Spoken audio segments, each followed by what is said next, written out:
नमस्कार बच्चों, हम पढ़ रहे थे तौलिए एकांकी उपेंद्र नाथ अस्क के द्वारा रचित। इसमें हमने कुछ पढ़ लिया था, उसके आगे पढ़ते हैं। वसंत तिपाई के पास से, खाओगी तो क्या तुम, खाओगी तो तुम क्या, पर वे बच्चियां हैं। मधु बच्चियां स्वयं से हंसती हैं। मतलब उन दोनों के बीच क्या हो रहा है, डिस्कस हो रहा है, बहस हो रही है। तौलिए के बाद में अब दो बच्चियों के बारे में बहस हो रही है।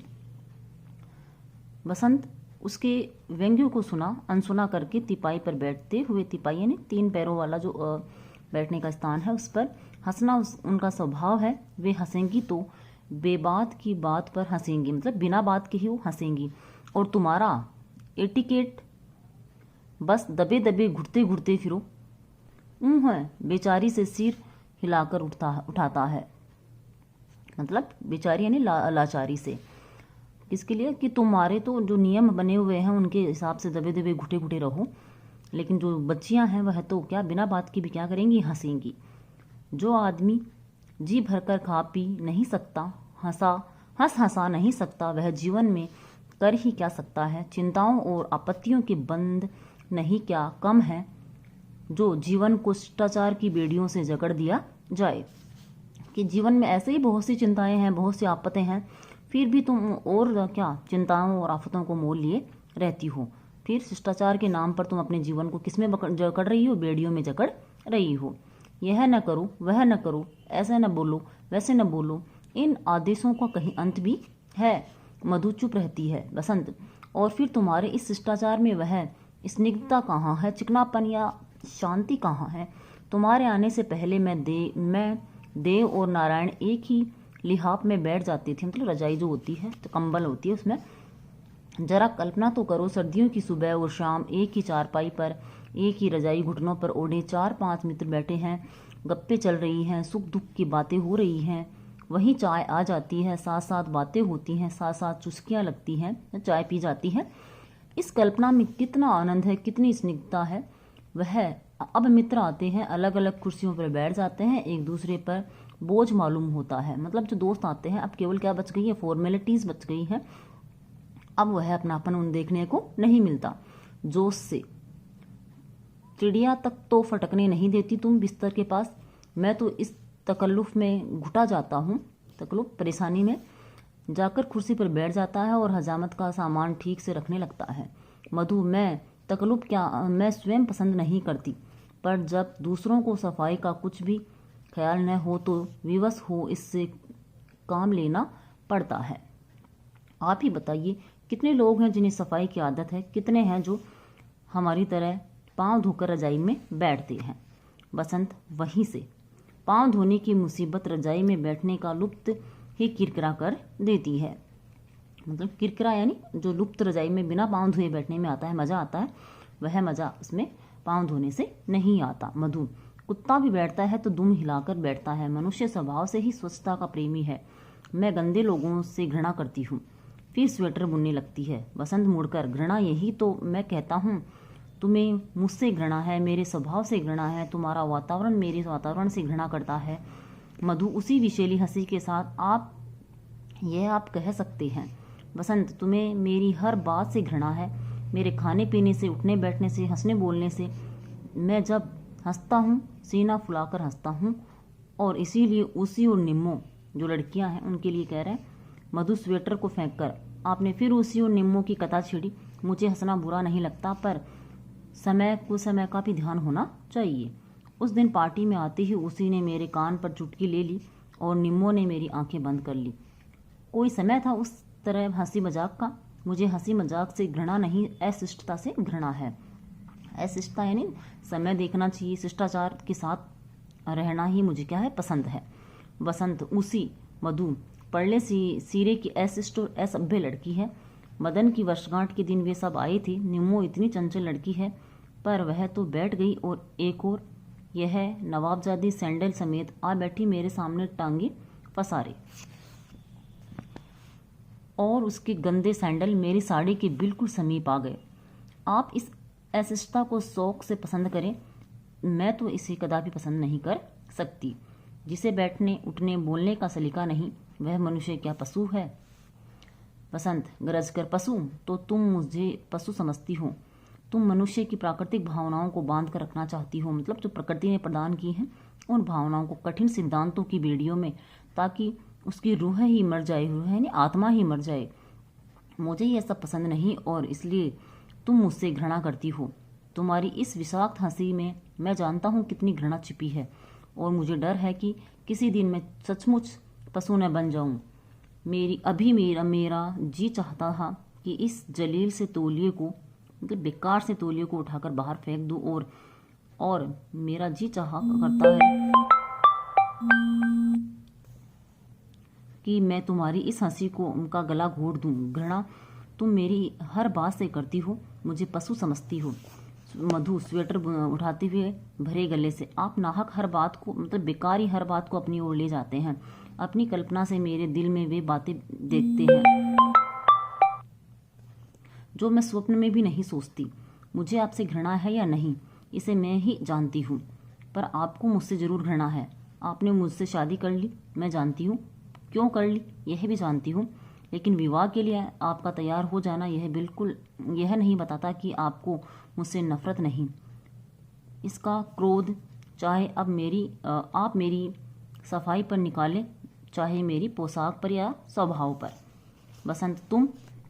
मधु मेरा ख्याल था मैं आपको सुख पहुंचा सकूंगी, आपके अव्यवस्थित जीवन को व्यवस्था सिखा दूंगी, किंतु मैं देखती हूँ कि मेरे समस्त प्रयास विफल हैं। आपको इस गंदगी, इस अव्यवस्था में सुख मिलता है। आपको मेरी व्यवस्था, मेरी सफाई बुरी लगती है। मैं आपकी दुनिया में न रहूंगी, मैं आज ही चली जाऊंगी। उठ खड़ी होती है, टेलीफोन की घंटी बजती है। बसंत जल्दी से आकर चोंगा उठाता है। बसंत हेलो हेलो, जी जी। मधु नौकरानी को आवाज़ देते हुए, मंगला ये कौन है? यहाँ नौकरानी है। मंगला स्नान घर की ओर से दरवाजे में आती है। जी बीबी जी। मधु मेरा बिस्तर तैयार कर और मेरा ट्रंक इस कमरे में ले आ। मंगला बीबी जी आप? मधु मैं जो कहती हूँ उठा ला।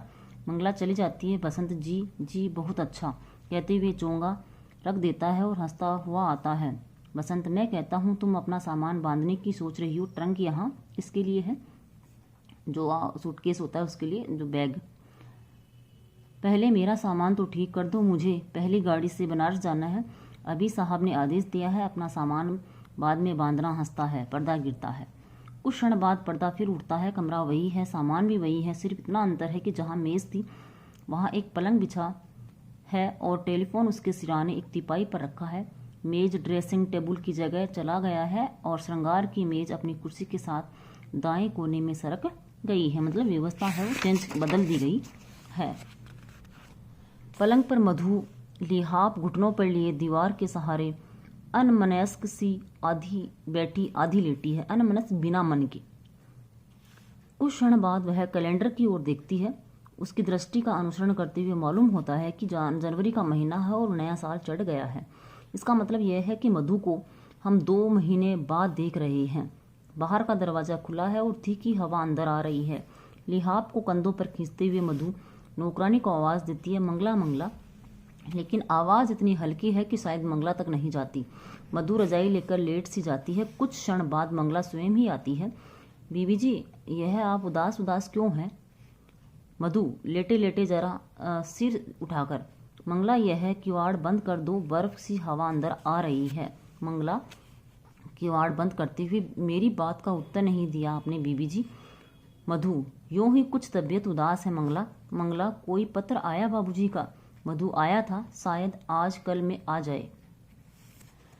मंगला तो फिर? मधु विषाद से हंसकर, विषाद यानी दुख से हंसकर, तबीयत कुछ भारी भारी सी है, शायद सर्दी के कारण। दरवाजे पर दस्तक होती है। मधु जरा उठकर, कौन? सुरो बाहर से दरवाज़ा तो खोलो। मधु बैठकर, मंगला जरा किवाड़ खोलना। मंगला दरवाज़ा खोलती है। सुरो और चिंती आती है। मधु रजाई परे करके, अरे सुरो चिंती तुम यहाँ कैसे? सुरो आज ही सवेरे यहाँ उतरी है। चिंती माताजी प्रयाग जा रही थी, सरिता बहन का ख्याल था कि दिल्ली भी देखते चलें। मधु ठहरी कहाँ हो? चिंती कनॉट पैलेस में मलिक चाचा जी के यहाँ। देर से उनका अनुरोध था कि दिल्ली आए तो मधु, और मुझे पत्र तक नहीं लिखा। इतने दिनों से मैं कह रही थी कि दिल्ली आओ तो। सूरो, सबसे पहले तुम्ही से मिलने आई है। माताजी कहती थी कि कुतुब मीनार। चिंती, मैंने कहा कुतुब मीनार एक तरफ और मधु बहन एक तरफ। मधु कहा लगाती है, मतलब जोर से हंसती है। सूरो, और फिर 2 घंटे से मारी मारी फिरी रही है तुम्हारी तलाश में। मधु, लेकिन पता तो मेरा। चिंती, सूरो बहन भूल गई जिन्होंने तांगे वाले को भैरों के मंदिर चलने के लिए कह दिया।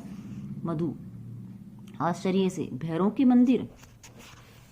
चिंती, और तांगे वाला ले गया सब्जी मंडी, कहीं 30 हजारी के गिरजे के पास।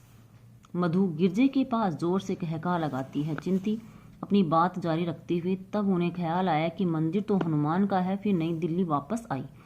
मधु फिर जोर से हंसती है। सूरो, और तब पता चलता है कि हम लोग यूं ही परेशान होते रहे, घर तो तुम्हारा पास ही था। मधु, तुम लोग भी, मैं कहती हूँ। जोर से हंस पड़ती है। सूरो, यह इतना हंसना तुम कहाँ से सीख गई? तुम तो थी जन्म की सिड्डी, मतलब जिद्दी। चिंती, भाई साहब ने सिखा दिया इतने जोर से कह के लगाना। कहाँ है वे? मधु, बनारस गए हुए हैं 2 महीने से। वहाँ के फर्म का मैनेजर बीमार पड़ गया था, शायद आजकल में आ जाएं। चिंती, अच्छे तो हैं? मधु, अच्छे हैं, मौज में है। लेकिन तुम खड़ी क्यों हो? इधर आ जाओ बिस्तर पर। नौकरानी को आवाज देती है, मंगला मंगला। सूरो और चिंती कुर्सियों पर बैठने लगती हैं। मधु, अरे कुर्सियां छोड़ो, बस चली आओ इधर। पलंग पर बैठते हैं लिहाफ लेकर। सूरो, लेकिन मेरे पाँव हंसकर, और मैं धो नहीं सकती इन्हें। मधु, अरे क्या हुआ है तुम्हारे पाँवों को? जुराब तो पहन ही रखी है तुमने। चिंती, पर तुम्हारा बिस्तर। मधु, कुछ नहीं होता बिस्तर को, मेरे बिस्तर का ख्याल छोड़ो, बस चले आओ इधर। यह किवाड़ बंद कर दो, बर्फ सी हवा अंदर आ रही है। मंगला आती है, मतलब कहने का तात्पर्य मधु का व्यवहार है उसके बसंत के जाने के बाद बिल्कुल बदल जाता है। मंगला, आपने आवाज़ दी थी बीवी जी। मधु, मंगला चाय बनाकर लाओ। चिंती किवाड़ बंद कर देती है। तीनों घुटनों पर लिहाफ लेकर आराम से बिस्तर पर बैठ जाती हैं। जिस चीज़ के लिए वो पहले डिस्कस कर रही थी, अपने पति से बहस कर रही थी, उसी चीज़ को वह अपना रही है। सूरो, पुष्पा की शादी हो रही है अगले महीने। मधु चौंक कर खुशी से, लेफ्टिनेंट वीरेंद्र के साथ। चिंती, वह लम्बटीक सा आदमी, जोर की हवा चले तो उड़ता चला जाए। मैं तो सोचती हूँ कि उसे पुष्प जैसी मोटी मुटल्लों से प्रेम भी हुआ तो कैसे? मतलब जो आदमी है वो पतला है और जो लड़की है वो मोटी है। मधु, और मैं इस बात पर हैरान हूँ कि पुष्पा उसे पसंद ही कैसे करती है। चेहरे पर तो उसके मनहूसियत, मतलब मनहूस जिसको बोलते हैं, अशुभ बरसती रहती है और मालूम होता है जैसे चिंती वर्षों स्नान गृह का मुंह न देखा हो।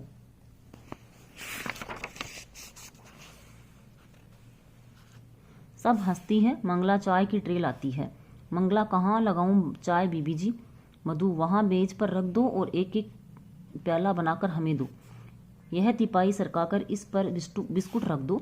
सूरो आश्चर्य से, मधु, अरे उठकर कहाँ जाओगी? यहीं बैठी रहो। इस गर्म बिस्तर से उठकर डाइनिंग टेबल पर जाने में आ चुका चाय का मजा। चिंती उठने का प्रयास करते हुए हल्के से क्रोध से, मधु हटाओ भी, अब बैठी रहो यहीं। चिंती व्यंग्य से, तो विवाह के बाद रानी मधुमालती ने अपने सब सिद्धांत बदल डाले हैं। अब डाइनिंग टेबल के बदले बिस्तर में ही चाय पीती है और बिस्तर पर ही खाना तो नोस फरमाती है, मतलब खाना भी वो बिस्तर पर ही खाती है। सुरो, कहाँ तो यह कि पानी का गिलास भी पीना हो तो ड्राइंग रूम की ओर भागती, और कहाँ यह कि मधु, अरे क्या रखा है इस तकल्लुफ में, मतलब परेशानी में। सच कहो, इस समय किसका जी चाहता है कि इस नरम बिस्तर से उठकर डाइनिंग टेबल पर जाए। लो बिस्कुट लो और चाय का प्याला उठाओ, ठंडी हो रही है। सब चाय के प्याले उठा लेती हैं और चाय पीते पीते बातें करती हैं। सूरो, मैं पूछती हूँ, अगर चाय बिस्तर पर गिर जाए मधु तो क्या हुआ? चादर धुलवाई जा सकती है, और फिर किसी दिन सहसा पेश आने वाली दुर्घटना की भय से कोई अपने रोज के सुख आराम को तो नहीं छोड़ देता। सूरो, सुख आराम? व्यंग्य से हंसती है। तुम बिस्तर पर चाय पीने का बहुत बड़ा सुख समझती हो। फिर हंसती है चिंती, और फिर सभ्यता संस्कृति। मधु, मानव की आधारभूत भावनाओं पर नित्य नए दिन चढ़ते चले जाने वाले पर्दे का नाम ही तो संस्कृति है। सोसाइटी के एक वर्ग के लिए दूसरा वर्ग सदैव असभ्य और असंस्कृत रहेगा। फिर कहाँ तक आदमी सभ्यता और संस्कृति के पीछे भागे। इसका ध्यान रखना है। यहाँ संस्कृति किसे कहा गया है? मानव की आधारभूत भावनाओं का नित्य नए ढंग से चले जाने वाले पर्दा का नाम ही क्या है? संस्कृति है। सूरो, यह तुम क्या कह रही हो? क्या तुम चाहती हो कि इतना कुछ सीख समझकर मनुष्य फिर पहले की भांति बर्बर बन जाए, मतलब क्रूर बन जाए, दया रहित बन जाए? नहीं, बर्बर बनने की क्या जरूरत है। मनुष्य सीमाओं को छूता हुआ क्यों चले, मध्य का मार्ग क्यों न अपनाए, न इतना खुले की बर्बर दिखाई दे, न इतना बंधे की सन की। महात्मा बुद्ध ने कहा था। सुरो हंसकर, महात्मा बुद्ध, तुम्हें हो क्या गया है? सदियों पुराने गले सड़े विचारों को तुम आज की सभ्यता पर लादना चाहती हो। चिंती, मनुष्य हर घड़ी हर पल प्रगति के पथ पर अग्रसर है। आज के सिद्धांत कल काम न देंगे और कल के परसों। बनाड़ शो, मधु व्यंग्य से हंसकर, बनाड़ शो हटाओ, क्या बेमजा बहस ले बैठी हो? बेमजा मतलब बिना मतलब की बहस ले। मंगला, चाय का एक एक कप और बनाओ। चिंती, बस भाई अब तो चलेंगे, इतनी देर हो गई हमें यहाँ आए। मंगला, हाथ धुला दो हमारे। मधु, अरे भाई एक एक प्याला तो और लो। सुरो, नहीं मधु, अब चलेंगे, वहाँ सब लोग परेशान हो रहे होंगे। हमने कहा था हम केवल मधु का घर देखने जा रहे हैं, 1 आध घंटे में लौट आएंगे, और यहाँ आते 2 घंटे लग गए। तो क्वेश्चन यहाँ भी बन रहा है आपके लिए, कितना समय लगा उनको? 2 घंटे का समय लगा। चिंती, स्नान गृह किधर है? हम वहीं हाथ धो आते हैं। मधु, अरे क्या धोओगी इस सर्दी में हाथ? सुरो, नहीं भाई, हाथ तो हम जरूर धोएंगे, चिप चिप कर रहे हैं। मधु, तो मरो मंगला से। मंगला, इनके हाथ धुलवा दो। सुरो, बाथरूम? मधु, अरे बाथरूम में जाकर क्या करोगी, इधर बरामदे में ही धो लो। किवाड़ खोलकर सुरो और चिंती हाथ धोती है। मधु चुपचाप अपने प्याले की शेष चाय पीती है। सुरो गीले हाथ लिए वापस आकर, तौलिया कहाँ है? तौलिया नहीं दे मधु, तौलिया नहीं दे गई मंगला। अच्छा वह ले लो जो खूंटी पर टंगा है। सुरो क्रोध से, मधु तुम भली भांति जानती हो। मधु, मंगला इन्हें अंदर से एक धुला हुआ तौलिया ला दो। चिंती के भी गीले हाथ लिए आ जाती है। मंगला तौलिया ले आती है और दोनों हाथ पहुँचती है। मधु, मैं कहती हूँ अभी कुछ देर बैठती। चिंती, नहीं भाई, अब कल आने का प्रयास करेंगे। हाथ पहुँचकर तौलिया कुर्सी की पीठ पर रख देती है, कुर्सी के मतलब ऊपर। मधु, प्रयास नहीं, जरूर आना, भूलना नहीं, और खाना भी यहीं खाना। हाँ अवश्य खाएंगे। मधु उठने का प्रयास करती है। अब उठने का तकल्लुफ न करो, बैठी रहो अपने गर्म लिहाफ में। दरवाज़ा हम बंद कर किए जाते हैं। बर्फ सी हवा अंदर आ रही है। हंसती हुई दरवाज़ा बंद करके चली जाती है। मधु, मुझे एक प्याला और बना दो। मंगला प्याला बनाकर देते हुए, ये कौन थी बीबी जी? मधु, मेरी सहेलियाँ थी, कॉलेज में हम साथ साथ पढ़ती थी और हॉस्टल में भी साथ साथ रहती थी। कुछ क्षण चुपचाप चाय पीती है, फिर मंगला जी, बीबी जी। मंगला, जरा मेरी ओर देखकर बता तो, क्या मैं सचमुच बदल गई हूँ?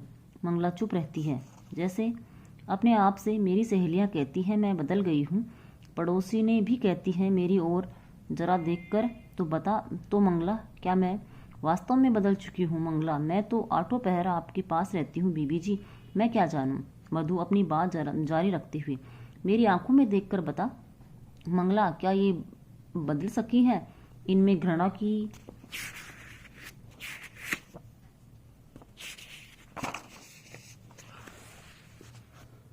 झलक तो नहीं? मंगला आश्चर्य से, घृणा?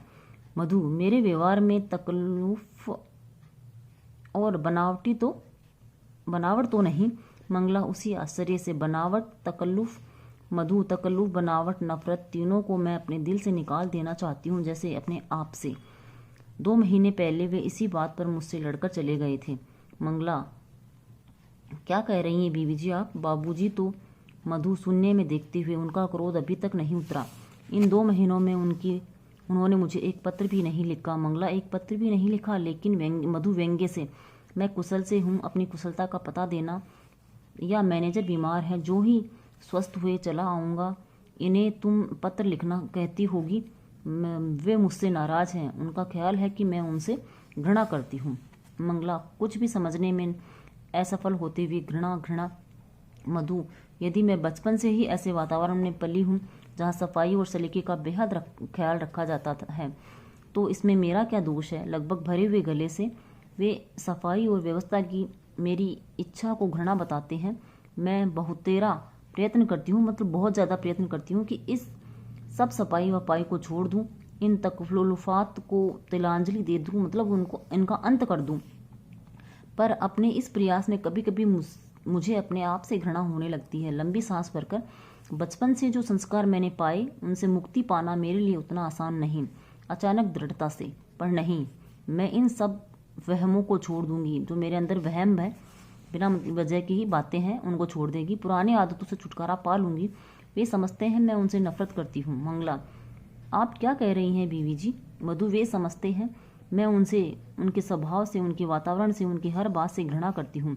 सिसकने लगती है, मतलब रोने लगती है। मैंने इन 2 महीनों में अपने आप को बदल डाला, अपने आप को बिल्कुल बदल डाला। दरवाज़ा अचानक खुलता है और बसंत प्रवेश करता है। मधु बसंत हेलो मधु, क्या हालचाल है जनाब की? मंगला से। मंगला तांगे से सामान उतरवाओ और जेब से पैसे निकालते हुए, और यह लो 1.5 रुपया, तांगे वाले को दे देना। तो तांगे वाले को कितना रुपया किराए का दिया? 1.5 रुपया। मंगला पैसे लेकर चली जाती है। बसंत फिर मधु के पास आते हुए, कहो भाई क्या हालचाल है? यह सूरत कैसे रोनी बना रखी है जी? कुछ खराब है क्या? मधु जो इस बीच पलंग से उतर आई और हंसने का प्रयास करते हुए, सूखा जाड़ा पड़ रहा है, जुकाम है मुझे 3-4 दिन से। बसंत मैंने तुम्हें कितनी बार कहा है कि अपने स्वास्थ्य का ध्यान रखा करो। सेहत सेहत सेहत, दुनिया में जो कुछ है सेहत है। जीवन में तुम्हारी यह सफाई और सुघड़ता, मतलब अच्छा सुंदरता, ये नज़ाकत इतना काम न देंगी जितना सेहत। यदि यही ठीक नहीं रहेंगी तो सब किस काम की, और अगर ठीक है तो इसकी कोई ज़रूरत नहीं। अपने कथन की बारीकी का स्वयं ही आनंद लेता है और फिर जैसे उसने पहली बार कमरे को अच्छी तरह देखा हो। अरे यह काया पलट कैसे? यह पलंग ड्राइंग रूम में कैसे आ गया? और यह ट्रे और प्याले? मधु मैंने पलंग इधर ही बिछा दिया है कि आप और आपके मित्रों को जरा भी कष्ट न हो। मजे में लिहाफ लेकर बैठिए, टेलीफोन आपके सिरहाने रहेगा। बसंत उल्लास से, वाह, मैं कहता हूँ तुम तो बेहद अच्छी हो। मधु मैं स्वयं अपनी सहेलियों के साथ इसी लिहाफ में बैठी रही हूँ। बसंत आश्चर्य से मिश्रित उल्लास से, सच? मधु उसकी ओर प्रशंसा की इच्छुक प्यार भरी दृष्टि से देखती हुई, और चाय भी हमने यहीं पी है। बसंत प्रसन्नता से, वाह है, मैं कहता हूँ अब तुम जीवन का रहस्य समझ पाई हो। जीवन का भेद बाह्य तड़क भड़क में नहीं है, मतलब बाहरी तड़क भड़क में नहीं, अंतर की दृढ़ता में, मन की दृढ़ता में है। यदि हमारी प्रतिरोध शक्ति, मतलब रोगों से लड़ने की शक्ति, हमारी पावर ऑफ रेजिस्टेंस कायम है, मतलब हमारे जो अंदर है रोग प्रतिरोधक शक्ति जिसको बोलते हैं। मधु चाय भी अब आप यहीं पिया कीजिए अपने नरम नरम बिस्तर पर। बसंत अत्यधिक उल्लास से, वाह वाह, अब इसी बात पर तुम मंगला से कहो कि मेरे लिए चाय का पानी रखें। अब तो आप नाराज नहीं हैं? बसंत आश्चर्य से, नाराज? मधु आप इतने दिनों तक मन में गुस्सा रख सकते हैं, यह मैंने स्वप्न में भी न सोचा था। बसंत और भी आश्चर्य से, गुस्सा? मधु 2 महीने से आपने ढंग से पत्र तक नहीं लिखा। बसंत पर मैंने मधु पत्र लिखे थे जी, मैं कुशल से हूँ, अपनी कुशलता का पता देना, इसे पत्र लिखना कहते होंगे। बसंत जरा से जोर से कहका लगाता है, तो तुम इसका कारण यह समझती हो कि मैं तुमसे नाराज हूँ? पगली, तुमसे भी कभी कोई नाराज हो सकता है। मधु पर 2 पंक्तियाँ, बसंत 2 पंक्तियाँ लिखने का भी अवकाश मिल गया, तुम इसी को बहुत समझो। मधु अच्छा आप जाकर हाथ मुंह धो लीजिए, मैं चाय तैयार करती हूँ। बसंत मैं कहता हूँ तुम कितनी अच्छी हो। मधु मुस्कुराती हुई, अच्छा चलिए, पहले हाथ मुंह धोकर कपड़े बदलिए। बसंत फिर तुमने कपड़े बदलने की पक लगाई, मतलब जिद की। मधु क्यों कपड़े न बदलिएगा? एक रात और एक दिन गाड़ी में सफ़र करके आए हैं, मार्ग की धूल सारे शरीर पर पड़ी है, चलिए जल्दी हाथ मुंह धोकर कपड़े बदलिए, मैं इतने में चाय तैयार करती हूँ। वसंत का स्नान घर के दरवाजे की ओर धकेल देती है और नौकरानी को आवाज़ देती है, मंगला मंगला मंगला। दूसरे कमरे के दरवाजे से झांकती है, जी बीबी जी। मधु, सामान रखवा लिया है या नहीं? मंगला, जी बीबी जी। यह ट्रे और प्यालियाँ उठा, पानी तो चाय का ठंडा हो गया होगा। बाबूजी इधर हाथ मुंह धोने गए हैं, मैं और पानी रखती हूँ। इतने में यह पानी फेंककर चायदानी और प्यालियाँ अच्छी तरह से धो डाल। मंगला ट्रे आदि उठाकर जाती है और एक चमचा गिर जाता है। मधु कुछ तीखे स्वर में, यह चमचा फिर फर्श पर गिरा दिया तूने? 20 बार कहा है कि चमचा न गिराया कर, फर्श पर चिपचिप होने लगती है। अब ट्रे बाहर रखकर उस जगह को गीले कपड़े से धो डाल। वसंत स्नान घर से अरे भाई साबुन कहाँ है? मधु, ध्यान से देखिए, वहीं तख्ती पर पड़ा है। वसंत, वहीं से? और तौलिया? मधु, हाथ मुंह धो आइए और उधर कमरे में सूखा नया तौलिया लेकर पहुंच लीजिए। मंगला कपड़े का टुकड़ा भिगोकर लाती है और चुपचाप फर्श साफ करने लगती है। तू फर्श साफ करके चायदानी और प्यालियाँ धो डाल और मैं पानी रखती हूँ चाय का। रसोई दरवाजे से चली जाती है। कुछ क्षण तक मंगला चुपचाप फर्श साफ की जाती है। फिर वसंत हाथ मुंह धोकर कुर्ते की आस्तीन चढ़ाई गुनगुनाता हुआ आता है, हिंडोला कैसे झूलूं मेरा जिया डोले रे, मैं झूला कैसे झूलूं मेरा जिया डोले रे। और अपने ध्यान में मग्न कुर्सी पर बैठकर पड़े उस तौलिए से मुंह पोंछने लगता है जिससे सूरो और चिंती हाथ मुंह पोंछ कर गई थी। मधु रसोई घर से, यह केतली कैसी बना रखी है मंगला तूने? मनो तो मैल जमी हुई है पेंदे में। केतली हाथ में लिए आ जाती है। तुझे कभी बर्तन न साफ करने आए मंगला? कितनी बार कहा है कि सफाई का? अचानक बसंत को सूरों वाले तौलिए से मुंह पोंछते हुए देखकर लगभग चीखते हुए, यह सूखा नया तौलिया लिया है आपने? मैं पूछती हूँ, आप सूखे और गीले तौलिए में भी तमीज नहीं कर सकते? अभी भी सूरो और चिंती चाय पीकर इस तौलिए से हाथ पोंछ कर गई हैं। बसंत घबराकर, परंतु नया? मधु, नया तौलिया उधर कमरे में टंगा है। वसंत, ओह ये कमबख्त तौलिए, मुझे ध्यान ही नहीं रहता। वास्तव में दोनों तौलिए साफ हैं मुझे। मधु, जी साफ है, जरा आंखें खोलकर देखिए, गीले और सूखे। वसंत, मैंने ऐनक उतार रखी है और ऐनक के बिना तुम जानती हो हमारी दुनिया। खिसियानी हंसी हंसता है। मधु, जी आपकी दुनिया, जाने आप किस दुनिया में रहते हैं। अब तो ऐनक नहीं, ऐनक हो तो कौन सा आपको कुछ दिखाई देता है? मुंह फुलाकर धम से कोंच पे धंस जाती है। वसंत, यह तुमने फिर मुंह लटका लिया, नाराज हो गई हो क्या? मधु व्यंग्य से हंसकर, नहीं मैं नाराज नहीं। वसंत चिल्लाकर, तुम्हारा ख्याल है मैं इतना मूर्ख हूँ जो यह नहीं पहचान सकता? पर्दा सहसा गिरता है। कहने का भाव यह है कि उसके आने के बाद वही क्रियाकलाप है वो मधु वापस से करने लगती है जो पहले उसने किए थे। इस प्रकार आपका जो चैप्टर है पूरा हुआ। धन्यवाद।